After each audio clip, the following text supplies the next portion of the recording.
किसान साथियों, अगर आप लोग भी अपनी धान की फसल से अच्छा उत्पादन लेना चाहते हैं तो किसान साथियों आप लोग को धान की जो रोपाई आप लोग करते हो तो रोपाई के बाद किसान साथियों आप लोग को 4 से 5 दिन बाद आप लोग को उसमें कौन सी खाद डालनी है किसान साथियों, और आप लोग को रोपाई के बाद कौन सी सावधानियां रखनी है जिससे हमारी जो फसल है ना उसमें खरपतवार नहीं उग सके। अगर हमारी जो फसल है ना उसमें खरपतवार नहीं उगेंगे ना, अगर आप लोग इन सावधानियों को रखते हो ना रोपाई के बाद, तो आप लोग की फसल में खरपतवार नहीं उगेंगे, जिससे आपका खरपतवार नाशी का बेफिजूल का खर्च आपका बच जाता है। और आप लोग अगर धान की फसल में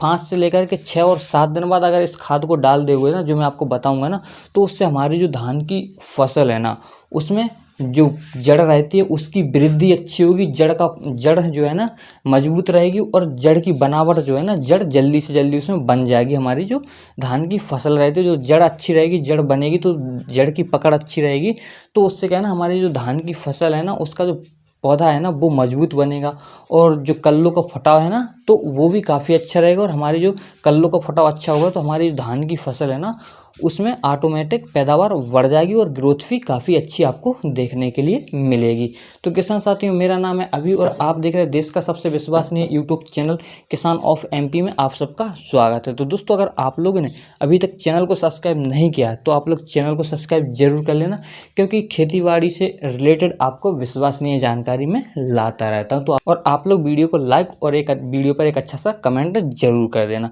तो देखिए दोस्तों, सबसे पहले आप लोग को क्या करना है, जैसे आप लोग धान की जो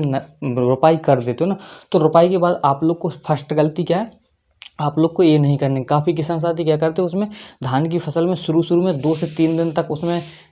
रोपाई के बाद पानी भर देते, उसके बाद खेत को थोड़ा खाली छोड़ देते। तो आप लोग को क्या करना, खेत खाली नहीं छोड़ना, उसमें आपको पानी भर करके ही रखना है। यानी कि जो फसल है ना धान की रोपाई के बाद उसमें आप लोग को पानी भर करके ही रखना है। पानी भर करके उसमें रखोगे ना तो क्या ना उसमें खरपतवार नहीं उगेंगे, किसी भी तरह का उसमें कोई खरपतवार नहीं उगेगा, तो आप लोग का खरपतवार नाशी का खर्च बच जाएगा और आपको इसकी टेंशन लेने की कोई ज़रूरत नहीं रहेगी कि हमारी जो फसल है ना उसमें हमको खरपतवार नाशक दवा डालनी है, कौन सी हम दवा डालें। आप लोग को कोई टेंशन लेने की ज़रूरत नहीं, आपको सिंपल है अपने खेतों में पानी भर करके रखना है और अपने हिसाब से, यानी कि जो आपकी पौध है ना उसके हिसाब से आपको उसमें पानी भर करके रख के बाद किसान साथियों आपको क्या करना है, जैसे हमारी जो धान की फसल है ना वो 5 से लेकर के 8 दिन की हो जाए ना, यानी कि 7 दिन की हो जाए, 5 से लेकर के यानी 5 दिन बाद आपको इस खाद को डालना है। क्योंकि 5 दिन बाद जो हमारी जो फसल है ना उसकी जो जड़ें है ना तो नई जड़ें उसमें बनना स्टार्ट हो जाती हैं, यानी कि जो जड़ें हैं ना उनकी धीरे धीरे वृद्धि होती है, जड़ें बनना स्टार्ट हो जाती हैं। और जड़ को बनते समय अगर हम इन पोषक तत्वों की जो पूर्ति कर देते हैं ना, उस समय हमारी धान की फसल को पोषक तत्वों की ज़रूरत रहती है। तो अगर हम पोषक तत्वों की पूर्ति कर देते हैं तो हमारी धान की जो फसल है ना उनकी जड़ों की ग्रोथ अच्छी होती है। जब जड़ों की ग्रोथ पकड़ अच्छी होगी ना मिट्टी में, तो पौधा है ना ऑटोमेटिक पौधे में की जो वृद्धि है ना उसमें सुधार होता जाएगा और ग्रोथ और बढ़वार और कल्लों का फटाव अपने आप से होना स्टार्ट हो जाएगा। तो आप लोग को क्या करना है, इसके लिए किसान साथियों आप लोग को डीएपी का छिड़काव करना है। तो डीएपी के छिड़काव से क्या होता है, जैसे डीएपी में रहता है नाइट्रोजन और फास्फोरस रहता है, तो फास्फोरस का काम रहता है किसान साथियों कि हमारी जो फसल है ना, कोई भी फसल रहती है उसकी जो जड़ें रहती हैं, जड़ों की वृद्धि करना और जड़ों की सुधार करना और जड़ों को बनाना, यानी उनकी जो बनावट रहती है उसमें सुधार करना होता है। तो अगर हम फास्फोरस उसमें डाल देते तो हमको फास्फोरस कैसे डालना, डीएपी के जरिए हमको फास्फोरस डालना। और जो नाइट्रोजन भी रहता है इसमें, तो नाइट्रोजन भी हमारी फसल को मिल जाता है, जिससे कि हमारी जो फसल है ना उसमें हरापन आना स्टार्ट हो जाता है। जैसे कि छोटी फसल रहती है ना तो उसी समय से हरापन आना उसमें स्टार्ट हो जाता है, तो उसमें नाइट्रोजन भी मिल जाता है और हमारी जो फसल रहती है धान की तो उसको फास्फोरस भी मिल जाता है, जिससे हमारी जो फसल है ना उनकी जड़ों की ग्रोथ होती है, जड़ों की अच्छी वृद्धि होती है और जड़ों की बनावट होती है। तो हमारी जो फसल है ना उसमें कल्लों का फटाव होगा और हमारे जो पौधे हैं ना वो मजबूत बनेंगे और उनकी जो